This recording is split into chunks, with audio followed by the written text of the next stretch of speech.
it kind of goes like this. Yeah, the Fed's tightening. We see that. Inflation is going to come down really fast. The economy is going to slow down really fast. Both of those things are happening. Inflation, a little less so, but the economic slowdown is there. And the Fed's going to get the wake-up call and have to cut rates. And cutting rates, that's the pivot. They're going to pivot from rate hikes to rate cuts. And that's good for tech stocks, so buy stocks. Now, that's the narrative. There are two huge fallacies in that narrative. The first one is, who says the Fed's going to get the message? And if you look at what Jay Powell said and what he repeated, we're going to raise rates. We're going to crush inflation. I've been following this for 50 years. I've never seen a Fed chairman use the word pain 3 times in one paragraph, but he did, and he meant it. He knows there's going to be a recession. They're causing it in part. Unemployment's going to go up. He said that. He tied unemployment to killing, basically demand destruction and getting inflation under control. He said, that's how we're going to do it. And you're already starting to see some early signs of that. So with that as their focus, who says the Fed's going to, get a wake-up call? Almost certainly not. I mean, they told us what they're going to do. They're going to raise rates. And then he said, if we see progress on inflation, we'll pause. But pause doesn't mean cut. It means just wait a long time, because at that point, core PCE, that's personal consumption expenditure, core, which excludes oil and food, and that's just how they do it. That's their favorite metric. You can debate whether it's the best one, but the debate doesn't matter because that is the one they use. Let's say that comes down to around 3.5. Okay, it's still not 2. Now, what Powell, which is their target, so what Powell said is, we don't have to keep raising rates to force it to 2. We just have to raise them enough that it'll get to 2 on its own. That's what they call restrictive policy. So, but that's not a rate cut. He said that might last for a year, all the way into 2024. That's when he was talking about rate cuts. Now, again, this can change, but they've told us what they're going to do. I always say, forecasting the Fed's the easiest thing I do, because they actually tell you what you're going to do, what they're going to do. You just have to listen and believe them. Now, the hard part is understanding how badly they're going to destroy the economy and when they're going to get the wake-up call. That's the hard part of the analysis. But telling you what they're going to do is the easy part, because they kind of tell you. So the stock market notion that somehow they'll be cutting rates is just false. But the second fallacy is even bigger. Is tell me why it's a buy signal for stocks if the Fed is throwing the economy into such a bad recession that unemployment is going to go up significantly and growth is going to come down, inflation is going to come down. Why is that a buy signal for stocks? Bear market rallies are really interesting. Some of the biggest rallies in history have been in the middle of bear markets, where you ended up losing everything, but for a couple of days or weeks even, it's the bottom's in, and you buy stocks, et cetera. So you have to watch out for that. So my expectation is the recession's coming. It's going to be really bad. Inflation is going to come down fast, but not quite fast enough for the Fed. They're going to keep raising rates, destroying demand, raising unemployment, and we're going to wake up with a severe recession, high unemployment, and a much lower stock market. I was around for the 2008 financial crisis. I was around for 1998 financial crisis. I negotiated that bailout for LTCM. 98 was interesting because it was an acute financial crisis that came very close, within hours, actually. And I was in the room with the Treasury and Italian Finance Ministry and 19 banks and a thundering herd of lawyers trying to save the world. But we came within hours of shutting every market in the world. There was a $4 billion all cash. You couldn't use the word due diligence because there wasn't time. It was just, hey, the Fed wants us to do this, so let's just do it. So that worked. But it was a very close call. They would have shut down Tokyo and then around the world, London and finally New York. And they would have opened days later. But that's how, with trillions of dollars of losses, it would have been worse than what actually happened in 2008. It didn't happen, but there was no economic recession at the time. That confuses a lot of people because, and particularly if you're using 2008 as a frame of reference. There are financial panics and financial crises and liquidity crises, and there are recessions, some of which are severe. But they're two different things. 98 was an acute financial crisis with no recession. 2000 was a mild recession, but there was no severe financial crisis. Now, NASDAQ collapsed, but there wasn't a lot of leverage in NASDAQ. There was no contagion there, but it didn't spread because no banks failed, no major brokerages failed, et cetera. So in 1990, a mild recession, but no financial panic. October 19, 1987, interesting, stock market fell 22% in one day. Not a week or a month, but one day, down 22%. And that was a financial crisis, but there was no recession. So they're separate things. However, they can happen together. And 2008 was an example. There we had both. But I would encourage analysts to separate those two things. Again, they came together. It was horrific, but they can happen separately. My point is, we may have a very bad recession, possibly worse than 2008. But 2008 is a model, and that may be what we're heading for, bearing in mind that these are two separate vectors. I'm going to spend $50 billion to create 51% of the mining capacity in the world, and I'm going to steal all the Bitcoin in the world and take down the Western financial system. First of all, there's no such thing as cryptocurrency. There are 1,000 cryptocurrencies. In other words, you cannot speak generically about cryptocurrencies. Jim Rickards hates cryptocurrencies. That's not true. I really, really dislike Bitcoin, and I'll tell you why. But there are cryptocurrencies out there that I think are very interesting and worth your consideration. I'm for it. I'm against it. Cryptocurrency means nothing. You have to talk about the specific currency. And I'm showing Bitcoin, Litecoin, Monero, and Ether. By the way, isn't it fascinating how the graphical representation of cryptocurrencies is always a gold or silver coin?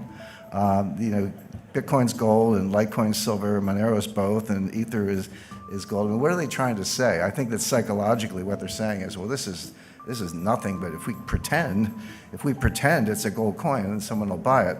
But I just find this a little bit of an aside. But no, it's the same thing is true with fiat currencies. You can't be like or dislike fiat currencies generically. Some people do because they just hate central banks. I understand that. But it's a big difference between a Venezuelan bolivar and a euro. Big difference between a Zimbabwe dollar and a US dollar. So in other words, don't talk to me about cryptocurrencies. Tell me what specific one you want to talk about, and that's a more interesting conversation. I think it's really important because this field is so muddied, the conversation is so muddied, people not distinguishing between blockchain and currency, not distinguishing between different types of currencies, et cetera. I think we need to step back, take a deep breath, and be rigorous in our analysis and think about what we're actually talking about. There's no such thing as a blockchain. There are hundreds of blockchains. In other words, every currency, every token, every so-called smart contract, if you're using Ether, has a different blockchain. So there are at least hundreds, perhaps thousands of blockchains, new ones being created every day. So again, don't talk to me about blockchain. Tell me which specific blockchain you're talking about, because they're not all the same, and this is critical. The main difference, there are many differences in this blockchain technology, but the main difference is validation. Because remember, the whole idea of cryptocurrencies and blockchain and the original Bitcoin and what Satoshi Nakamoto came up with is that we're going to have a trustless system. We're not going to trust banks. We're not going to trust clearinghouses. We're not going to trust exchanges. We're not going to trust central banks. We're not going to trust anybody. We're going to have a decentralized system that a community can validate, and we don't have to rely on anybody in particular. That was the original idea. So the question is, what's your method of validation? And that's what distinguishes one blockchain from the other. So I've listed 4 of them here, but there are others. Proof of work, that's what blockchain uses. And you know what the work is? You gotta factor these, 87-digit prime numbers into prime factors. It's a lot of computer crunching, completely clunky, completely inefficient, non-sustainable. I'll talk about that in a second, but that's Bitcoin. There's something else called proof of stake, meaning this is what Ether is based on. You demonstrate that you have a certain percentage of the processing power, so you step up based on your stake. There's proof of space. Space is storage space on a hard drive, so I get to vote on the blockchain. I get to vote on validating the blockchain because I've decided to devote a certain amount of my hard drive to that process. There's a new coin called Space Mint. And then there's the Byzantine Agreement, Byzantine agreement. There's a version of that called the Federated Byzantine Agreement, which I personally think is the best, much more robust to some of the problems we're talking about, and there are others. But the point is, don't talk about blockchain. Say, okay, what's your governance model? What's your validation model, et cetera? And then ask yourself, is that sustainable? Is that robust? Will that resist an attack? Are your cryptocurrencies going to be stolen? These are the questions you have to ask yourself, and there are no generic answers. So I cannot emphasize enough. Coin by coin, I hate to use the word coin, whatever, token by token, blockchain by blockchain, be rigorous and ask yourself what's sustainable. Now, Bitcoin, Ripple, and Ether, and some of these other cryptocurrencies, not all of them, but the best known are going to fail. When I say fail, they're going to, Bitcoin might have a $200 value as a token for criminals. I think criminals and terrorists might find a use case at about $200 per Bitcoin, but they're basically not going to be anywhere near where they are today. Why do I say that? I don't want to make a claim without backing it up. The first point is they're non-scalable. Transaction times are slow.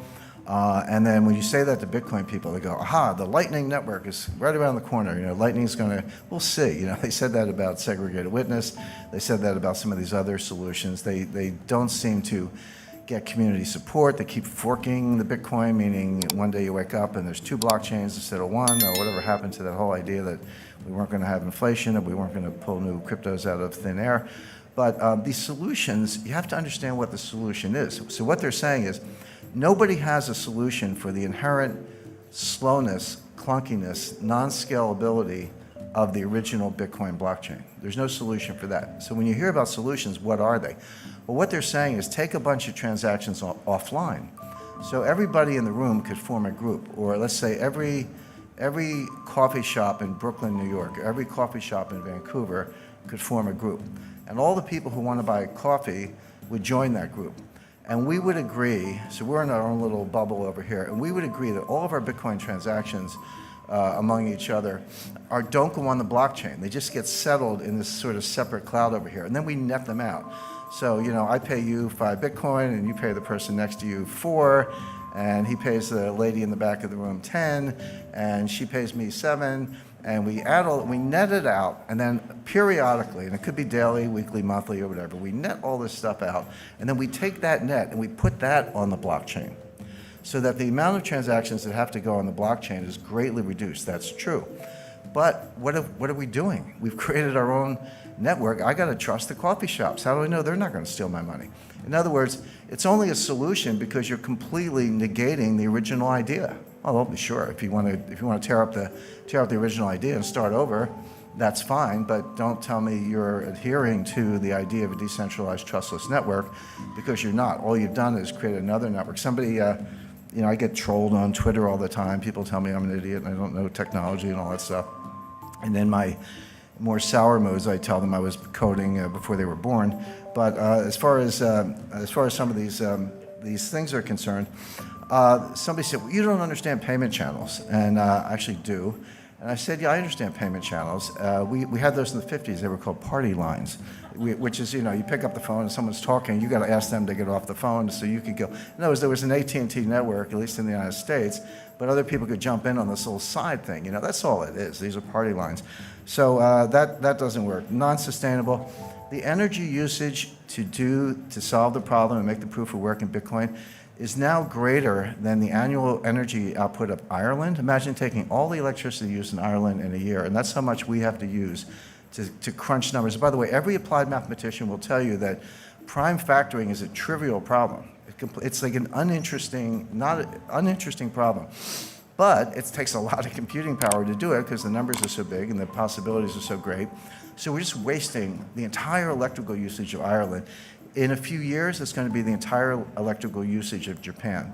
Who in this room thinks that governments are going to allow Bitcoin miners to use as much electricity in a year as the entire country of Japan, the 3rd largest economy in the world? That's not going to happen. It's not going to happen. It's not very green. It's completely wasteful. In other words, it can't happen. So that's why I say it's non-sustainable. It's going to hit a wall. Non-regulated, I don't have to remind you of all the frauds, new ones popping up every day. It's not just exchanges. Exchanges are, how do exchanges work? I want to go to a Bitcoin exchange. Well, you got to go in, you got to open an account, just like Merrill Lynch or Charles Schwab, right? So, or Toronto Dominion. So you go, you give me your name, your address, your social security number, your bank wire information, give them all that information, and then send them dollars, and they say, okay, you got some Bitcoin, here's your confirmation. Really? How do I know you didn't just take my dollars and send me a phony baloney confirmation? How do I know you're not, a Ponzi? You're using new money to pay off the old money. How do I know you're not Bernie Madoff with a computer engineering degree? How do I know you're not a bucket shop? How do I know any of those things? The answer is you don't. So good luck with that. Not to mention Bitcoin whales. They estimate there are 1,000 people who control 40% of the Bitcoin. Now you got millennials buying, 1/100th of a Bitcoin for, $10 or whatever the math is, $100. But you got these, I call them the whales, these 1,000 people who have 40% of all the Bitcoin.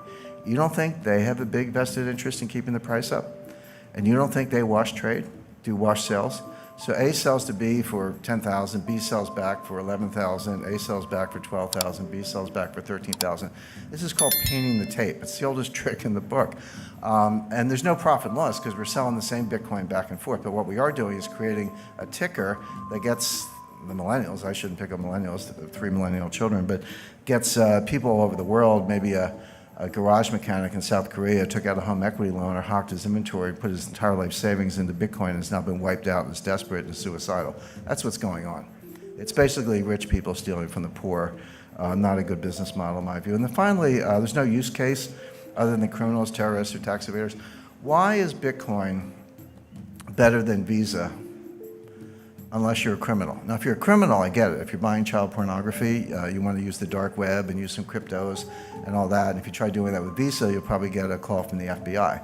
So I understand why it's good for criminals. But if you're not a criminal, if you're not a tax evader, if you're not buying child pornography, if you're not an arms dealer, if you're not a terrorist, then why is Bitcoin better than Visa? There's really no use case for it other than crime. And then it's non-elastic. And this is important because there's a finite number of Bitcoins, 21 million Bitcoin. They're getting closer to that level every day. And everyone's like, this is a good thing because, the problem with central banks is they print all this money and we're going to have inflation. By the way, we haven't had any inflation for the last 8 years. Separate issue. I'll come to that if we don't run out of time. But, we hate central banks. They print too much money, blah, blah, blah.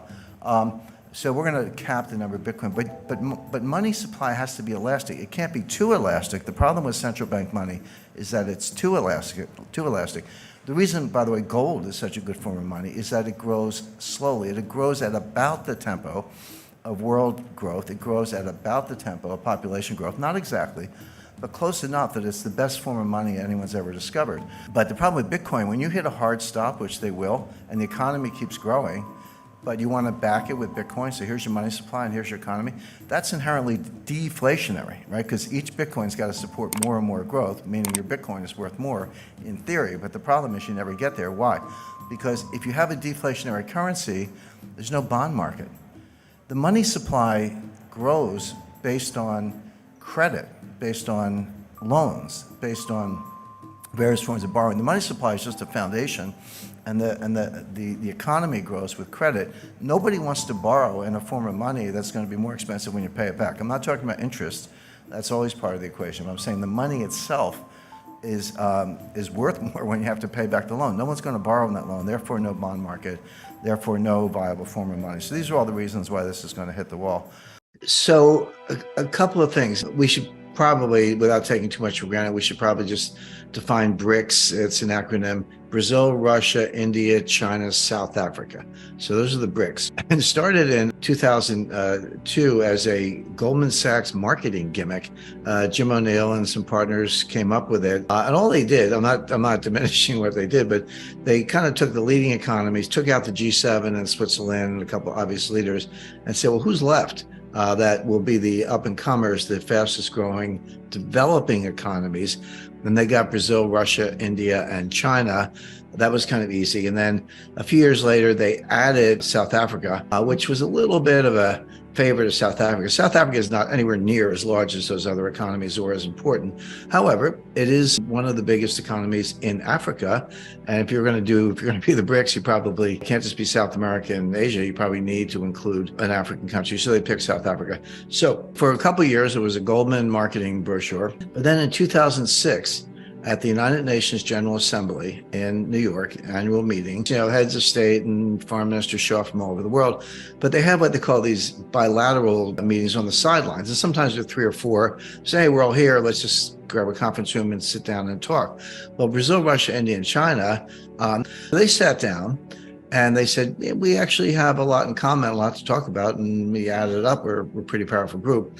So they formalized it. And then in 2009, they had a summit conference, a formal summit conference with an agenda and all that in Yekaterinburg in Russia, in the Russian Federation. And they solidified, okay, we're a group, we're going to work together. And they did. And over the coming years, they multiplied numerous. People say it's the BRICS meeting. They have about 190 meetings a year. They have working groups on women's rights, sports, the environment, climate change. It could go on and on. It's a very active, what they call secretariat, which is central organization. A few years later, in 2014, they formed what they call the New Development Bank, NDB. Well, what's the New Development Bank? First of all, it's got $100 billion of capital, part paid in, part callable, but it also has borrowing power with that kind of ownership and that kind of capital on the balance sheet. They've got hundreds of billions of dollars of borrowing power. They could easily get a pretty good credit rating. And the purpose is to make loans for development projects to the member countries. And by the way, there are stockholders of the New Development Bank who are not BRICS, but they're kind of in the club. Well, what does that sound like? The World Bank on their own terms with their own governance. Okay, the following year, they created something called the Contingent Reserve Arrangement. Well, what's that? Again, they threw in a couple $100 billion from the members. China was the biggest contributor.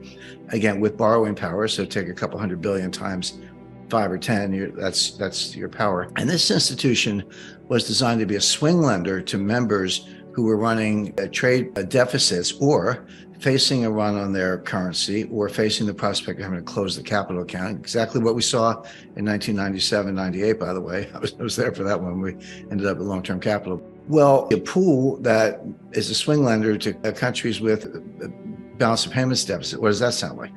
That's the IMF. So basically, they copied the World Bank, they copied the IMF. And I want to make 2 points. Number one, it's not like the BRICS popped up 6 months ago and said, hey, we're going to have a new currency. It's like Mickey Rooney and Judy Garland putting on a play. This has been in the works for 17 years. And it's typical Russian, Chinese. They're very methodical. So they duplicated the World Bank. They duplicated the IMF. Now they have applicants for membership. And there are, I think, 21 or more countries who have applied. Well, 7 have formally applied for membership. They filled out their college essay and they want to be members. And then another 13 or 14 on the waiting list, so to speak, and will perhaps eventually become members. But when you add those in, some of these will be admitted, starting with Saudi Arabia. Okay, so what happens when you let Saudi Arabia into the BRICS, given the other members? You have 2 of the 3 largest oil producers in the world, Russia and Saudi Arabia. You have 2 of the 3 largest nuclear arsenals in the world, Russia and China. You have, throwing India in and some others, you have about 50% of global population, 54% of global GDP using purchasing power parity.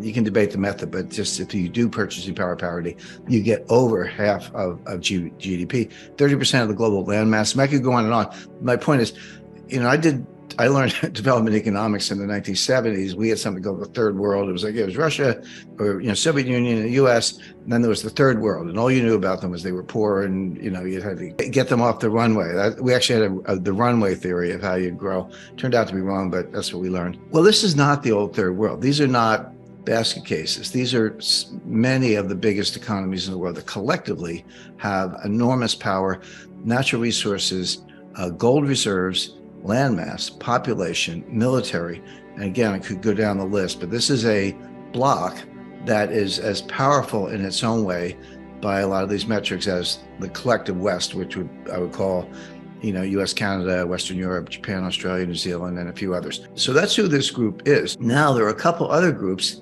that may join forces with the BRICS. There's something called the Eurasian Economic Union. Everyone's like, what the heck is that? Well, this goes back to the early 2000s. This was Putin's answer to the EU. He said, well, you got the EU, we got the EEU. Now it's Russia and some Central Asian republics, some, Belarus and Tajikistan. I'm not saying this is France, Germany, and Italy, but it is a group that have reduced tariffs and improved trade between themselves. And there's another powerful group called the Shanghai Cooperation Organization, led by China. And these are mostly Central Asian republics, including Kazakhstan and some others. But they're all talking to each other. Now, what's the common denominator? Well, it's basically Russia and China. China's a member of two. Russia is the only country in the world that's a member of all three. So through pretty simple inference, you can say, hey, Russia and China are running the show. And it's very likely that when this thing plays out, and I'll talk about the thing, I realize we're glossing over that, but when this new currency plays out, that those other countries will join in. When you do that, and I found a really cool widget. It's a map of the world that's blank, and you can go country by country and fill in by color. Just click on it and give it a color. And I did that. And I was like, okay, here's the BRICS, it's 5 countries or whatever. Well, here are the applicants, it has another 20. And here's the SCO, a few more. Some of them are members of both. Here's the EEU, has a few more. Again, many are members of both. And you keep going, and all of a sudden, like a light bulb goes on. I said, that is Halford Mackinder's global island, what he called the world island. And this goes back early 20th century, first, probably greatest geopolitical theorist in history. Got to read his book if you haven't read it. It's pretty short. But he had this idea of the world island. That is exactly what they're building. Now, why is that important other than the obvious, which is more collective economic and population power? By the way, output of wheat, pick your metric. This dominates the world. Well, for one thing, if you're going to have a currency union, the more countries you have, the more likely you are to be successful. Let's just kind of digress for a second. And what are the headlines saying? China and Saudi Arabia are talking about selling oil for yuan. Brazil and China do large multi-currency deal where they accept each other's currency. UAE, China, same thing, selling oil for yuan. Russia, China, using yuan and rubles as payment methods for whatever they sell to each other.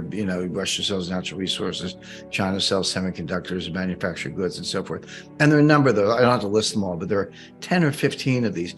The reason they've all fallen short, and very few of them have actually come to fruition despite the headlines, is when you have two countries and they're going to trade with each other and accept each other's currency, and you can do that, you're limited to what you can do with that currency. This is why the Russia-India thing is starting to break down. Russia's been pumping oil to India. India's been paying in rupees, but how much curry do you need? And Russia's starting to balk. They're like, hey, we're up to our eyeballs in rupees. We need a better system. Well, when you have a multilateral, multi-country currency union, that problem goes away. Now, Russia sells oil to China. China pays in BRICS, the BRIC currency, pays you in BRIC. But Russia can take the BRIC and turn around to Argentina and say, we'd like to buy, or Brazil maybe, and we'd like to buy some Embraer aircraft.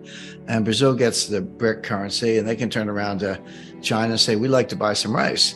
And then China takes, et cetera. And so you've solved the quasi-barter problem. A couple of things. Number one, I would increase my allocation to cash. I'll stick with cash, but let me kind of put that in a context. The most powerful investment tool we have is diversification. Problem is people don't understand what diversification means. So I run into people all the time. They say, well, I'm completely diversified. I own 50 different stocks in 10 different sectors, semiconductors, consumer non-durables, minerals, et cetera. And I say, you're not diversified. You may own 50 stocks in 10 sectors, but you have one asset class, stocks, which are subject to conditional correlation. In calm markets, they're idiosyncratic, but in panics, they all go down together, or in bubbles, they all go up together. So you're not diversified. So what is diversification? Diversification is having slices of asset classes that are minimally correlated. There's probably not zero, but as close to zero as you can get. So what would that be?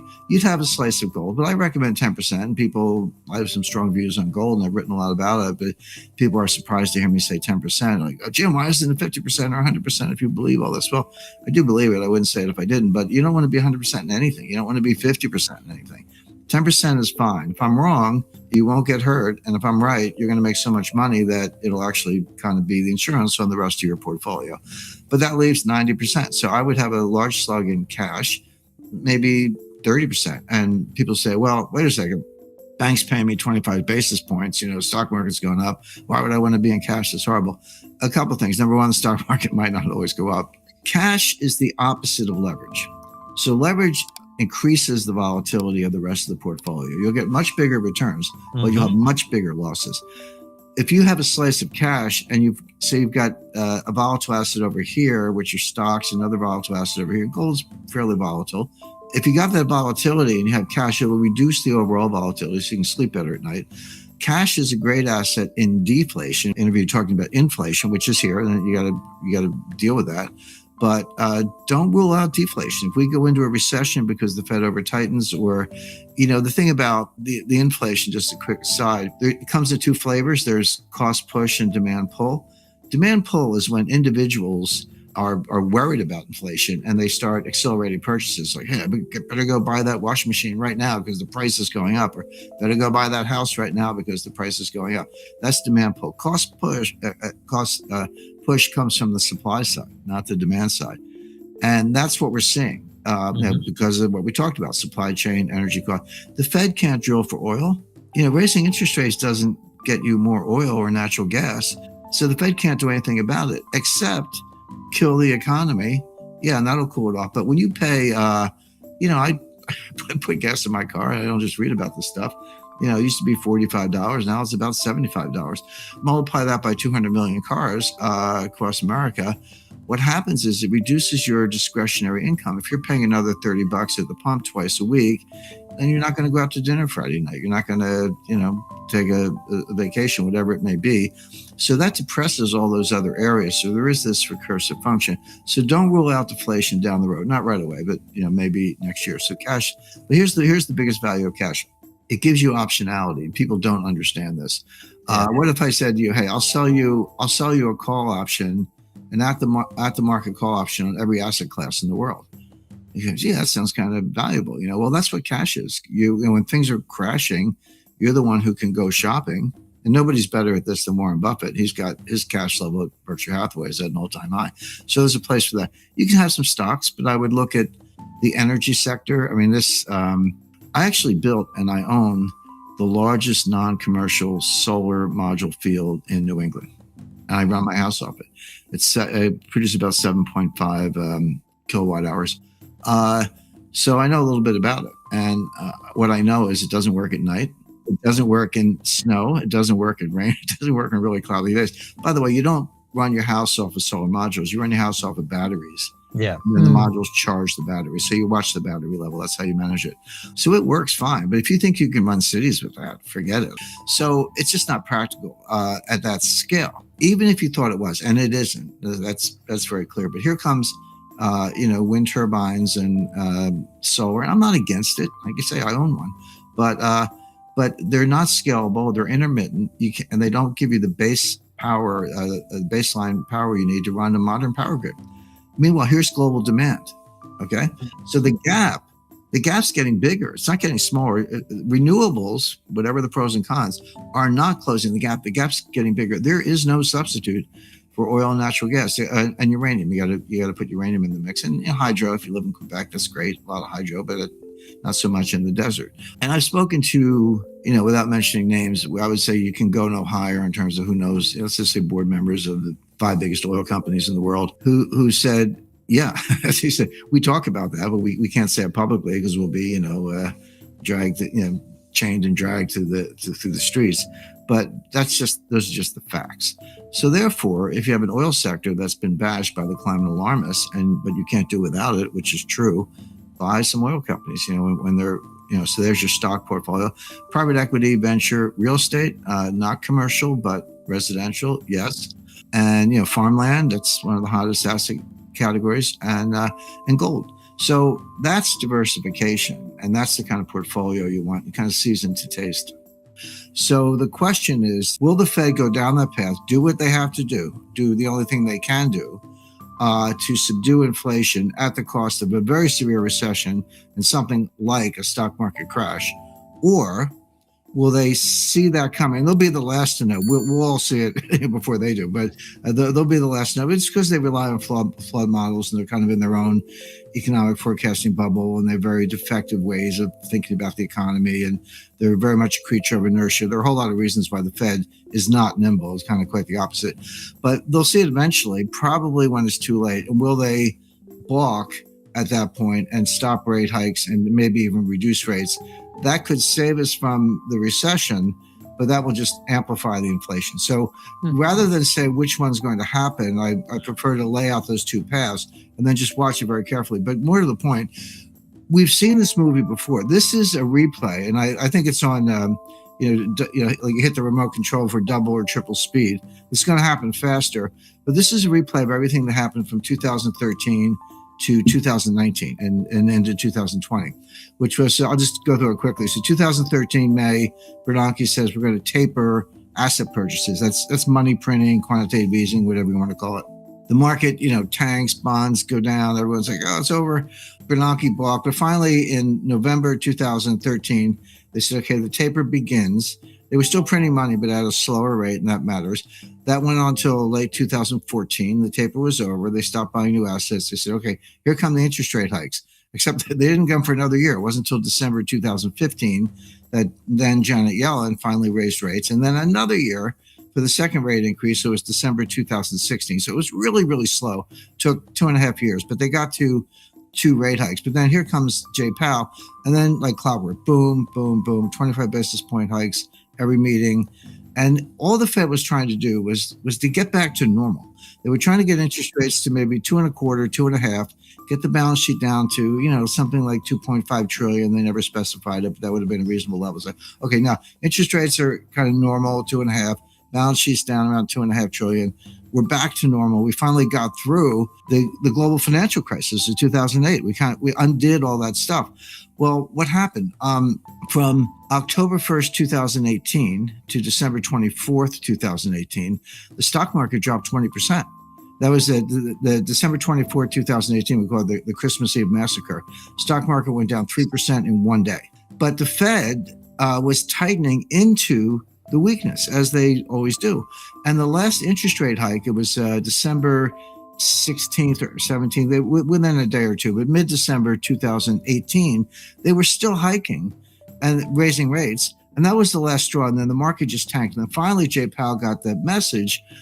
First week of January 2019, he says, okay, that's it. We're going to be patient. Use the word patient. It's one of these code words. You have to get the code book out and see what it means. But patient means we won't raise rates again without giving you advance warning so you can get out of your carry trades or whatever.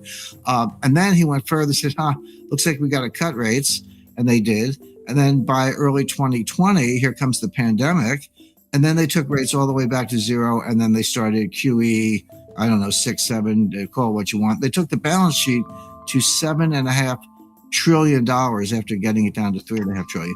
So look at that whole sequence from 2013 to early 2020, including the pandemic. What happened? They tapered the asset purchases. They raised rates. They sank the stock market. Then they said, okay, no more rate hikes. Then they cut rates, and then they started QE. And by April 2020, where were we? Zero rates, back down to zero, and the balance sheet was $7.5 trillion after getting down to about $3.5 trillion.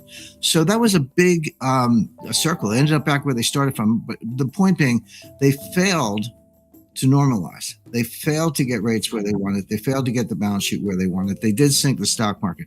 Okay, now 2 years forward, here we are again. What are we doing? They just raised rates at the March meeting. They're going to raise them again in May. And that's the easiest forecast I've ever made. 50 basis points, May 4th. Boom. You can count on it. And they're going to announce. By the way, I don't have a crystal ball. The Fed told us this. I mean, that's the thing about the Fed. They may be wrong, but they're transparently wrong. So they tell you what mistakes they're going to make in advance. So that's the Fed forecasting is actually fairly straightforward because you just have to believe them. So they're going to raise rates again in May, probably 50 basis points. They're going to announce a reduction in the balance sheet. Whether they actually start it in May, they probably will. $100 billion a month reduction in asset purchases. So that's QT, quantitative tightening. In other words, they're running the same playbook They tried to run, or they started to run in 2013, 2014. They failed the last time. Why do they think they're going to be any more successful this time? Why do they think they can get out of this? And the answer is, pardon me, the answer is they cannot without a recession. They can normalize rates in the balance sheet and they can stop inflation, but not without causing recession and not without causing a stock market crash. So the big question for the next year is, will the Fed do that? And they may. Or will they balk again, at which point you might rescue the market, but the inflation is just going to go wild. That's the debate. But the thing is about framing it that way. You've got two paths, and we'll get signals along the way. We won't be the last to know. The Fed will, but we won't. You'll be able to see this coming. Dollars are actually worth more. In real terms, a dollar can be just a bank account, can be your best performing investment in a deflationary world. If you have 2% deflation, then the real value of a savings account with zero interest goes up 2%. And that's probably better than what stocks are doing in that world. So people act rationally. They say, okay, we have negative rates. Central bank must be worried about deflation. If they're worried, I'm worried. And I'm going to save more because, first of all, those savings will do well in deflation. I need to be prepared for that. The last thing I want to do is spend. If prices are going down, why would I spend? I'll wait 6 months, get a cheaper price. So in other words, real world behavior is the exact opposite of what central bankers predict. Central bankers predict, use it or lose it, you'll go spend the money because I'm going to take it away. But real people say, no, I'm going to save more because you're signaling to me that the value of the money is going up because you're worried about deflation. The prices are coming down, so what's the rush? So for all those reasons, negative rates don't work. Now, in theory, cutting rates from 5 to 4 to 3 to 2 down to 0 does perhaps have some stimulative effect, not as much as people think. And so the Fed says, well, we don't want to start with 0. If we start with 0, if that's our target, and negative doesn't work, and the economy goes into a recession, how do we stimulate the economy? We can't go below 0, but we can't cut rates because we're at 0. So they believe that they ought to keep rates around 2%. Now, as inflation is about 2%, interest rates are about 2%. And that gives you 2 points of cuts. You could do in 25 basis point rate cuts, you could do 8 cuts. It's a full year of rate cuts from 2 to 1 3/4, 1.5, 1 1/4, et cetera. You could do 8 25 basis point rate cuts with 2%. So the Fed says our target rate is 2% because we need a little cushion in case we have to cut. And if we're at 0, we don't have a cushion, we can't cut. That's what they say. The reality is the following. And the way I explain this, it's like a little kid, like a 9-year-old kid, and his mother leaves her purse around. And the kid goes in the purse and sees there's $50 in the purse. And he says, well, even an 8-year-old will say, well, if I steal the $50, mom's going to catch me and I'm going to be in trouble. But if I take a couple bucks, she won't notice. Like, she's not counting the dollars every day. And the Fed's idea is if I steal 2% from you, you won't notice. 10%, yeah, you'll be up in arms. You'll be driving tractors up the steps of the Fed the way they did in 1980. But 2%, you kind of won't notice. Well, what's the math of 2%? Well, 2% cuts the value of the dollar in half in 35 years. It cuts it in half again in another 35 years. Bear in mind, you're starting from down half. So in a typical lifetime of 70 years, at 2%, the dollar is going to lose 75% of its purchasing power. So in 70 years, typical lifetime, your dollar loses 75% of its purchasing power at 2%. And that's really the point. Because 2% year in, year out, probably not enough to feel, but it's insidious. And by doing it for a long enough period of time, you destroy the purchasing power of the dollar. And that's what they really want to do. Why? Because the federal debt is nominal. The debt is nominal. If I owe you $1, I owe you $1. Whether in real terms it's $1.05 or 95 cents, that's separate, but I owe you the buck. Well, if you can destroy the purchasing power of the dollar, you're actually reducing the real value of the debt. People say America has never defaulted on its debt. Well, first of all, that's not true. It's not a true statement. But the easiest, quietest, stealthiest way to default is inflation. It's like, hey, here's your $1 billion back. Good luck buying a loaf of bread because I've destroyed the value of the dollar. Now, 3% will do it in about 23 years, which means that you'll destroy 75% of the purchasing power in 46 years, not 70 years. So on, 4%, 5%, et cetera. At 10%, you cut the value of the dollar in half in 7 years. People like to bang the table and say, since the creation of the Fed in 1913, the dollar has lost 95% of its purchasing power. Well, that's a true statement, but you don't need 110 years. We lost 50% in 5 years. between 1977 and 1982. So inflation is insidious. It is a tax. It is a form of theft. But like the kid with the mother's wallet, if you keep the theft, in small little bites, but do it long enough, you can get the whole thing and no one will notice. So they say we want 2% because we want to be able to cut if we have to. But the real reason is we want to basically erode the value of the debt and erode the purchasing power of the dollar in ways that you don't notice. And they can be very patient. That's how they do it. So now back to the BRICS. They replicated the World Bank. They replicated the IMF. Now they're coming out with a new currency, BRICS currency. Now, here's where it gets really interesting. And I tell people, I said, if you want to understand this, it took me a long time to figure this out. I mean, I was just like slaving over it. But I said, if you want to understand this, you have to stop thinking like an American. You have to start thinking like a Russian. This is the kind of thing that pretty much only Russia could come up with. So what is the BRICS currency? And by the way, I don't know if they're going to call it a brick. I'm saying brick for convenience. It doesn't matter what they call it, but I just call it a brick for the time being. But they'll come up with a name. Who knows? The value of the brick is not determined with reference to any other currency. It's determined with reference to gold by weight of gold. And I don't know the weight. They'll pick one. But again, it doesn't matter because now we're back to Aristotle's transitive law. This is the key. This unlocks the whole thing because Aristotle said, if A equals B equals C, then A equals C. The B can drop out. It's not even arithmetic. It's logic. It's called the transitive law. I'm certain that Aristotle invented it. If any Greek scholars know an earlier source, let me know. So what the BRICS have done is they have dodged the biggest bullet, the thing that caused Bretton Woods ultimately to fail, the thing that potentially stands in the way of all this. They've defined their currency by weight of gold. Now, a weight of gold has a dollar value, right? So A equals B equals C. One brick equals one, could be an ounce or a kilo, it doesn't matter. Call it an ounce.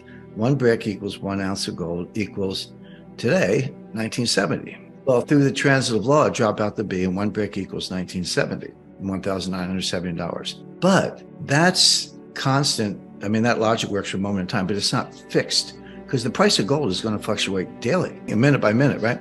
So what's going to happen is the dollar gold, call it exchange rate, the dollar price of gold. So the LBMA, the COMEX, the London Metals Exchange, JP Morgan, unallocated forward contracts, the whole huge gold market in dollars is still going to exist. In fact, the BRICS want it to exist. And if I could just digress for 1 minute, I've never seen an international monetary economic problem that has created more confusion. I won't say misinformation, that's a little trite, but just confusion or maybe deliberate hyperbole than this one. Because let me tell you what this is not. I'm going to tell you what it is, but it's important to know what it's not. This is not the petro yuan. This is not the petro ruble. This is not a gold-backed yuan. This is not a gold standard. This is not the end of the US dollar. It's not the end of the euro. It's not the end of the world. It's not any of those things, but that's what everyone's running around on websites or whatever shouting about. It's none of those things. In fact, quite the opposite. And this is where the Russian mentality comes in. The BRICS want the dollar to be around. They want the dollar gold market to exist because they get the free ride. The dollar has to do all the dirty work in the gold space, and BRICS get the free ride. By declaring one brick equal to a weight of gold, again, weight's the key, they just let the dollar gold market go wherever it goes, and the brick is worth an ounce or whatever, kilo, whatever. And the dollar equivalent under the transitive law changes, but they're not pegged to the dollar. They're not fighting that fight. In other words, the BRICS get to free ride on the dollar gold system. And they want that system. They don't want it to go away because they get the benefit of a gold value. Now think of what the BRICS don't have to do in this scenario. They don't have to buy gold. They don't even have to own gold. They do, but no one in the world has enough gold to back a currency. This currency, the BRIC, will not be redeemable into gold. Now maybe there's a dealer somewhere who will take it. That's between you and the dealer.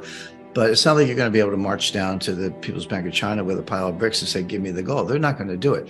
So it's not redeemable. They're not going to make a market. They're not going to maintain a value because they don't have to, because it's by weight. They just get to sit back and piggyback on the dollar gold system and let the dollar do all the dirty work with one twist. And here's the Russian contribution. So you don't have to close your capital account. You can close it, open it, whatever. You don't have to buy gold. You don't have to make a market. You don't even need that much gold. You just say, this is the ultimate fiat currency. The word fiat in Latin means I say so. Well, they say so, and there it is. Basically, this is a bet. This is a bet that the dollar is going to collapse against gold over time. I think that's a very good bet. This is not a 3-month forecast. I'm not saying gold's going to go up or down the next week. Who knows?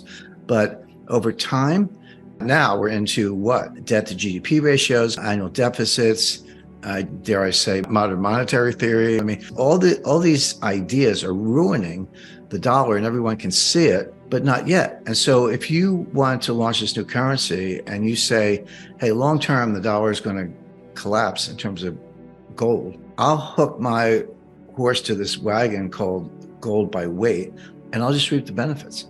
And I don't have to do a thing. And so that you're defining it by weight. So the dollar gold market goes where it goes, but you don't really have to worry about it because you're anchored to weight. But here's the twist. And this is how it's going to play out. Now you're the United States. You're like, looks like I've been painted into a corner. What can I do?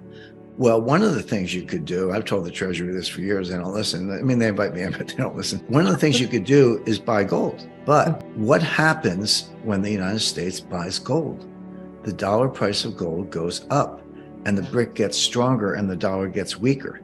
Checkmate. In other words, the US is now in a box where you can't even get out of it by buying gold, because you're going to weaken your own currency relative to gold in the process, and the BRICS are just going to sit there and not lift a finger. So it's genius. I got to credit the Russians. I'm not saying the Chinese couldn't think of something like this, but this has got Russia's fingerprints all over it. Okay, people have been talking about this for 20 years. You know, the Great Reset, the end of the dollar, the collapse of the dollar, gold to the moon, et cetera.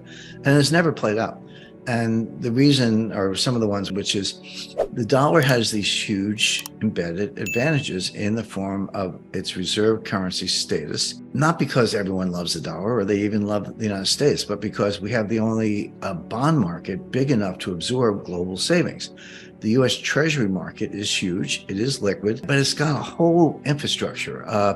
Primary dealers that bid at auction, when issued trading, settlement, clearance, futures hedging, options hedging, depository trust corporation, settlement, on and on and on. It's got this huge infrastructure of laws, rules, and regulations that they've been building for a long time. I would say 37 years since Alexander Hamilton. But above all, it has the rule of law that people just trust it. Don't have to like the dollar, don't have to like the United States, but you trust the market. The U.S., in response to the war in Ukraine, broke the trust. They froze the U.S. Treasury assets of the Central Bank of Russia. Unprecedented. And I'm a sanctions expert. I work for the intelligence community. It was part of what I did was, look at sanctions and CFIUS and a lot else. And as far as I'm concerned, I know that our BRICS friends agree, that's a default. Maybe S&P would call it a selective default, but Russia made the money. They bought the treasuries. They're entitled to principal and interest. And we're saying, no, you can't have the principal and interest. We're not paying you. Well, that's a default. I don't care how Janet Yellen wants to dress it up. And it was a shock. But worse than that, everyone else in the world was watching. Saudi Arabia, India, Brazil, Malaysia, and they're saying, and Turkey and others, and they're saying to themselves, what if the United States doesn't like what I did? What if they don't like my policy? Are they going to freeze my treasuries? Well, until a year ago, you would say, well, of course not. They would never do that. Well, they did in the case of Russia, and they will potentially in the case of these other countries. So that was the catalyst. The idea of getting out from under the dollar, yeah, it's been around a long time. The feasibility of that was limited, capped really, by the absence of a bond market big enough to absorb global savings. But now the countries are saying, well, what good is it to have my savings in treasuries if you're just going to steal them? So I'm not saying BRICS are wonderful out of the gate, but at least it's not dollars. At least it's not maintained on a digital ledger at the U.S. Treasury, and at least you can't steal it. And so that was the catalyst that drove this thing from a 17-year project to, hey, warp speed, let's get it done. How do we do it? And there we are. China doesn't have any of that. None of it. There's no significant Chinese bond market. They don't have the infrastructure of banks and dealers I described. They don't have the physical infrastructure. And most of all, they don't have a rule of law. You can't trust the Chinese as far as you can throw them. I was a facilitator and then a participant in the first ever financial war game ever conducted by the Pentagon. We did this at a top secret location called the Warfare Analysis Laboratory. One of the things we did there, I was on the China team. I wanted to make it realistic. So I said, let's lie, cheat, and steal, because that's what Wall Street does, and that's a more realistic game. So I recruited a friend of mine who's fluent in Russian to be on the Russian team, and I had dinner with him before we went down to the laboratory. And I said, look, here's the plan. I'm going to persuade my China team colleagues to basically announce a new gold standard. And we've accumulated enough gold, and we're going to say, for now on, our currency is backed by gold. We're going to put the gold in Switzerland to keep everybody happy. We're going to issue notes from a bank created in London under English laws to keep everybody happy. Here's the thing. We're going to say, from now on, if you want our exports, you have to pay for us in this new currency. We're not taking dollars anymore. And furthermore, and if you want some of this new currency, you can deposit your gold in Switzerland, and the bank will issue you some currency, so you're in the system. Or you can trade with us and run a surplus, and then we'll pay you in the currency, and you can use that to buy our stuff. Or we'll give you loans. But one way or another, we're done with the dollar. And obviously, this is very forward-leaning, but the whole idea of a war game is to help the Pentagon think 5 or 10 years ahead. So the first thing that happened when you go to your embassy, your conclave, you come out and you stand up at the podium, you announce your plans, and then everybody reacts and it's discussed, et cetera. The first thing that happened is there was a group. So you have the red team, the yellow team, the blue team, as the case may be, and they're all different countries or areas. But there's a white team, which are the referees. They decide what you did. And the first thing they did when we announced the gold move, they ruled it as an illegal move. They said, no, that's not in any of our scenarios. You can't do that. And I stood up, and about 100 people in the room, there were 3-star generals, CIA, FBI, I said, wait a minute. I said, this is a war. There are no illegal moves in a war. The whole idea is to be out of the box or live in a world where there are no boxes. That's what we're doing here. So they agreed. They said, okay, we think it's a really dumb idea, but we'll let you do it. Well, over the course of 2 days, it accelerated and gathered momentum. At the end of it, Russia got PowerPoints. Okay, so this was 2009. Within 10 years, so what facts happened? Within 10 years, Russia tripled its gold reserves. Last week, the dollar value of Russia's gold exceeded the dollar value of its treasury securities. They have 20% of their reserves in gold, and the value of their gold is more than the value of the U.S. treasury securities. They're dumping treasuries, buying gold.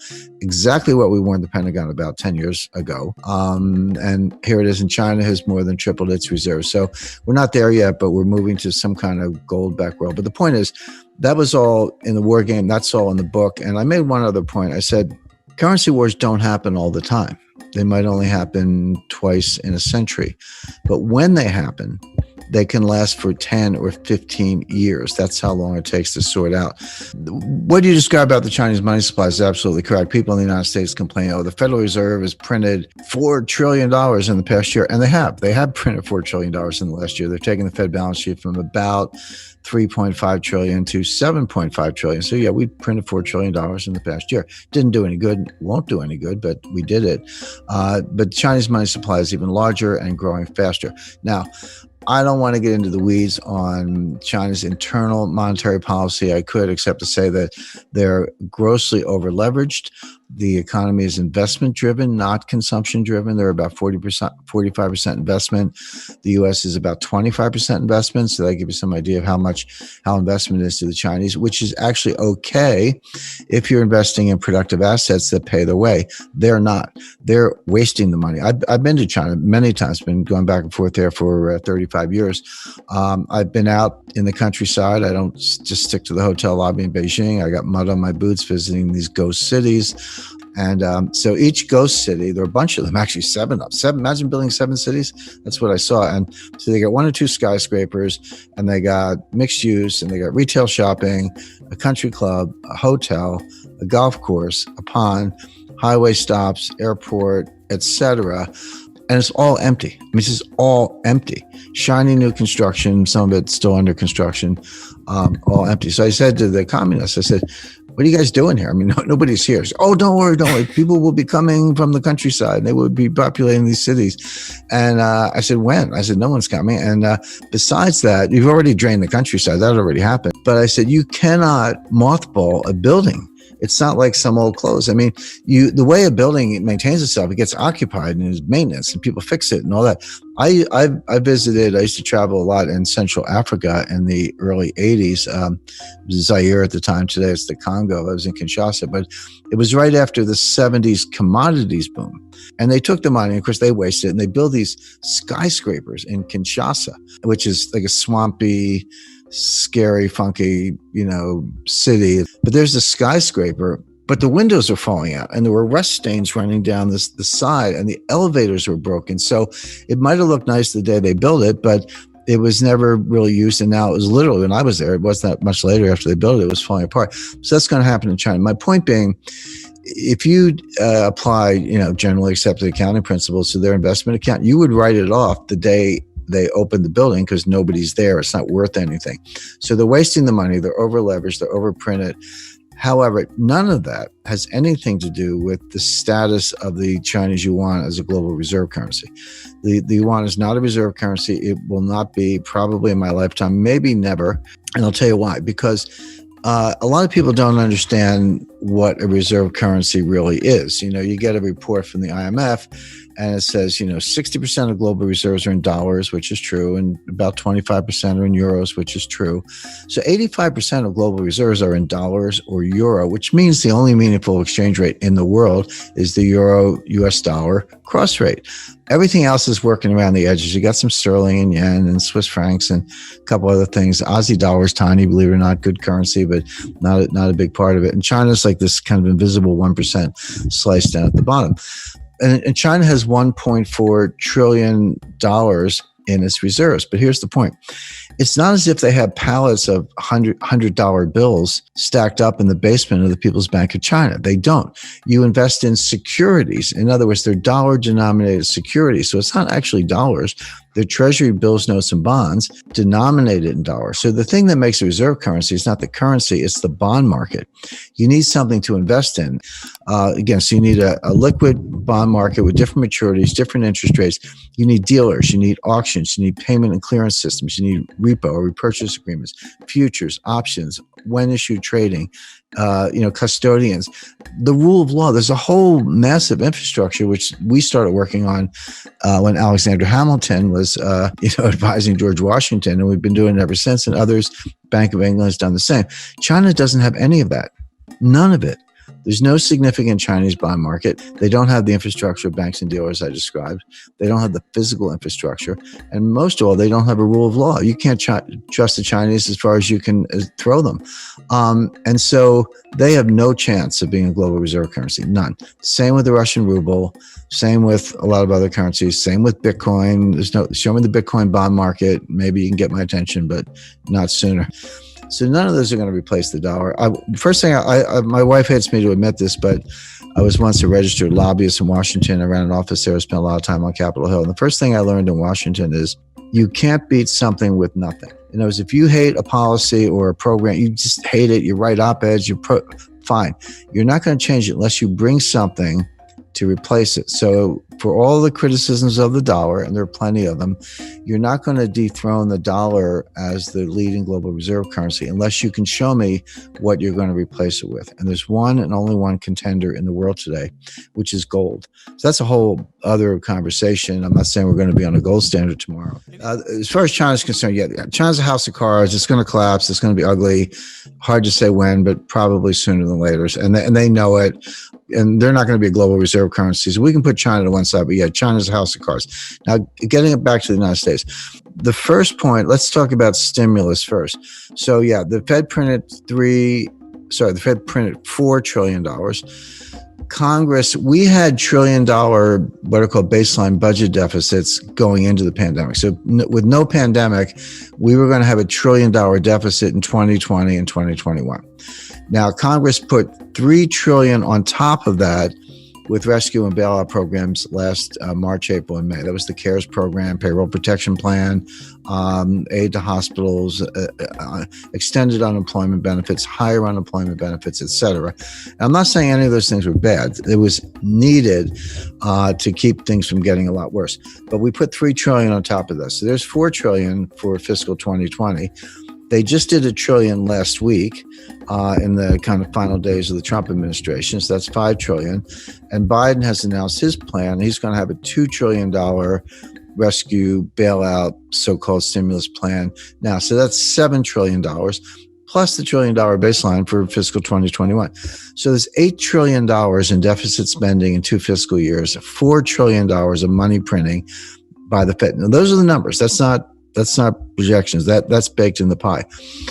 Just don't call it stimulus. It will have no stimulative effect. Does it, again, as I say, keep the lights on? Yes. Would just some people keep their jobs last spring because their employer got payroll protection plans? Yes. Did other people benefit from increased unemployment benefits? Yes. Was a lot of that necessary because things were in such bad shape? Yes. So I'm not arguing that side of it, but it does not stimulate. It's not going to get us out of the depression. Let me be very specific as to why, because I don't make claims without backing it up. On the money supply, you can print all the money you want, but Milton Friedman was wrong. The monetarists are wrong. The Austrian school is wrong. Money printing does not cause inflation. What causes inflation is something called velocity, which is the turnover of money. The money has to be lent and spent. Banks have to be lenders. People and businesses have to be borrowers. You have to be spending it, get it in circulation, in other words, in order potentially to have some inflation. And that's the technical name for that is velocity. Velocity is dropping, sinking like a stone. By the way, it's been dropping since 1998. It dropped faster in the 2008 crisis. It's dropping faster today, but the trend has been very steeply down for the last 22 years. And so, nominal GDP, so the dollar value of all goods and services, leaving aside inflation, that's what we mean by nominal value. Nominal value of gross domestic product is money supply times velocity. How much money is there and how much does it turn over? Multiply one by the other, and that's your nominal GDP. And I remind people that $7 trillion times zero is zero. Meaning you can print the $7 trillion, but if you don't have any velocity, you don't have an economy. And so you can understand monetary policy is a desperate race between increasing money supply and declining velocity. One offsets the other so that you barely keep nominal GDP where it is. In fact, it's going to go down about 6 or 7%. We're not getting back to 2019 levels of output. If you take 2019 as your baseline, we're not getting back to 2019 levels till 2023. At the earliest. We're not getting back to 2019 levels of job creation, the number of people who have jobs until 2025 at the earliest. That's why I call it a depression, not a recession. Now flip over to fiscal policies. Like, hey, they're sending everybody $2,000 checks, and they are. The people are going to get those checks. And so the Wall Street, which usually gets things wrong. That's the first thing you got to know about Wall Street, because they don't really care about you. They care about rap fees and how they make money. So they're saying, all right, they're going to send out the $2,000 checks, and people are going to get those checks, and they're going to run right out, and they're going to buy a car, a refrigerator, paint the kitchen, whatever it may be. No, the first two things are true. They're going to spend the money, and they're going to borrow the money, and they're going to send people the checks. But when people get the checks, they're not spending it. What they're doing, they're saving it. They're either paying down debt, which is equivalent to savings, or they're putting the money in the bank, which is savings. So certainly if you lost your job, you're not going to take your friends out to dinner. You're going to throw the money in the bank or pay the rent. But even if you didn't lose your job, you look around, like maybe your spouse lost his job. Maybe your neighbor lost his job. Maybe you think you're next, like you have a job, but you're worried you're going to get fired next week. So you save it. And the name for that, economists call that precautionary savings, or, plain English, it's saving for a rainy day, except it's raining everywhere. So they are going to send the checks out, but people aren't going to spend it. And that's the reason you're not going to get the stimulative effect. But you are going to increase the deficit, which gets back to this debt to GDP ratio. So take the total debt divided by GDP, and that's some ratio. The research is very convincing, very clear. A number of studies show this, that up to about 90%, so 90% debt to GDP, you get a little bit of something called a Keynesian multiplier, meaning you borrow $1, you spend $1, and you get $1.10 of GDP, or you get $1.05 of GDP. And it works maybe temporarily, but it works when people won't spend the money the government can. That's the idea. But when the debt to GDP ratio goes above 90%, that's what physicists call a critical threshold, or a phase transition. Now you're through the looking glass. Now the Keynesian multiplier drops below 1, meaning You borrow $1, you spend $1, but you only get 90 cents of GDP. But meanwhile, the debt went up $1. So what's happening to the debt to GDP ratio? This is going up dollar for dollar, but this is going up 90 cents on the dollar. So the ratio is getting worse. Guess what the US debt to GDP ratio is today? The answer is it's about 135%. So we're way past that 90% threshold. And by the way, who's in that club? I can tell you, Lebanon, Greece, and Italy. So there's your lunch table for four, the four super debtors league. And it just gets worse. And that ratio past 90% is a headwind to growth, because people look at it and like, hey, I don't have a PhD in economics, but I just don't like what I see.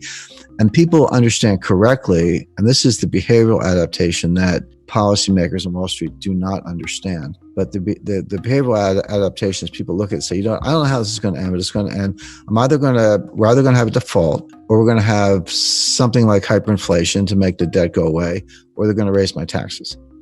Not sure which, maybe all of the above, but I have to save more money to meet my lifetime goals in the face of some bad outcome that's going to come out of this. That's the real world behavior, and economists know very little about the real world.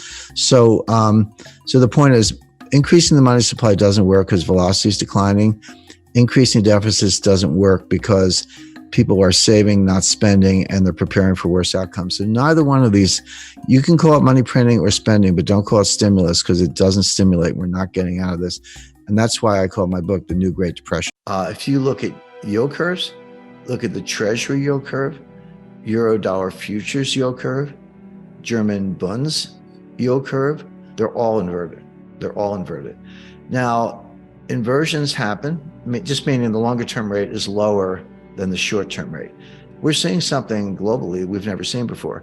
And it is the best single indicator of a recession. The last time we saw anything like this was in 2007, just ahead of the 2008 financial catastrophe. So the stock market's saying it's all good, Goldilocks, soft landing, Fed's going to get the memo, they're going to cut rates, the pivot, and buy stocks. The bond market is saying, no, this is bad, and it's going to get worse, and it's actually too late for the Fed to do anything about it. See, when these inversions start, sometimes they're a year forward, like, hey, look at the Euro-dollar futures yield curve a year from now, man, that thing is inverted. But what happens is, as you get closer to the actual thing you're worried about, the inversion gets nearer and nearer. Now it is literally a month away or less. So that's like a big red siren, flashing light, whatever you want to call it. Okay, whatever your baseline is, probably treasuries, 2-year notes or 5-year notes or whatever, they will come down a lot. Not right away. We may still be a month or two away on this, but they'll come down a lot. And then corporate yields will go up a lot because of the recession, because of deterioration, increased bankruptcies, reduced revenues, et cetera. So those spreads will blow out. And it's important to remember, interest rates are a lagging indicator. Everyone's like, well, how could interest rates be going up if we're in a recession? The answer is, as you get close to recession, who figures it out first? Well, the Fed figures it out last. They're usually the last to know. Wall Street is second last to know. The people who figure it out first are actual business people, entrepreneurs, restaurant owners, dry cleaners, taxi drivers, or even medium-sized businesses. They see it. If you're in the trucking business, it's real time. If inventories are sky high and new orders are being slashed, you're not moving anything by truck. So there are certain businesses that are concurrent. The yield curves I was talking about are very good forward indicators. They tell you what's going to happen next. A lot of business people are living in the real world in real time. They know what's happening now, and the stock market tends to figure it out later. But as far as banking and credit is concerned, what happens is, if you're a business person and you see business heading down, fewer customers, whatever, you go out and borrow all you can. You're like, hey, there's a really bad recession coming. If I got lines of credit, I'm going to use them up now. I don't want my bank changing the terms. I said, I'm going to borrow everything I can. And that creates a demand for funds, and interest rates go up. And then the recession hits, and the bankers go, what's going on? Credit losses start going up. And then they just turn off the spigots and they raise standards, they stop doing loans. And then interest rates will start to come down. Interest rates peak after the recession has already begun. So interest rates may not have peaked yet. Even the treasury market. So that's not unusual. Now, here's what the Fed is missing, or maybe everybody's missing. When you hear these layoff announcements, people are like, well, if they're laying off, why isn't the unemployment rate going up? Well, the answer is they have to announce the layoffs. There's all kinds of statute, SEC. So if I'm going to fire 10,000 people, I got to tell the world I'm firing 10,000 people. It doesn't mean